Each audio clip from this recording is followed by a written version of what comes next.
Et puis au Mali, l'opposition réagit au putsch militaire qui a conduit à la démission du président Ibrahim Boubacar Keïta. Elle se dit prête à collaborer pour une transition démocratique alors que la pression internationale pour un retour à l'ordre constitutionnel s'intensifie. Nadia Eja.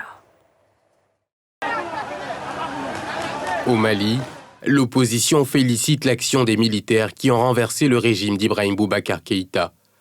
Elle qualifie de légitime et d'héroïque le renversement du pouvoir qui s'est déroulé lundi soir et qui a conduit à la démission d'Ibeka, un départ qu'elle réclamait depuis des mois. Je pense que le plus dur commence maintenant. Il s'agit de rassembler tout le monde. Je l'ai toujours dit, il n'y a pas de vainqueur et vaincu. Nous sommes tous des Maliens. Donc pour nous, même ceux qui étaient avec Ibeka, s'ils n'ont pas du sang sur les mains, s'ils ne sont pas mêlés à des détournements de deniers publics, nous devrons tous nous rassembler, militaires et civils, pour défendre la République et imposer la démocratie, la bonne gouvernance et le caractère laïque de notre État.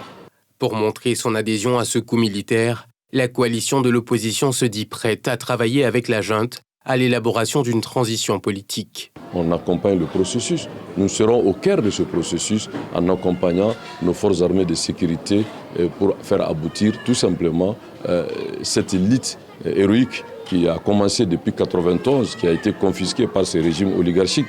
Donc il faut que la communauté internationale, je profite, surtout la France et l'Union européenne, et de faire une lecture plus lucide qu'aujourd'hui ce n'est pas un coup d'État et ce n'est pas aussi dirigé contre la démocratie. Au contraire, c'est pour permettre à notre pays de recouvrer sa dignité tout en essayant de préserver ses acquis démocratiques. Notons que les chefs d'État de la CEDEAO ont décidé de dépêcher en urgence une délégation de haut niveau pour assurer le retour immédiat de l'ordre constitutionnel au Mali.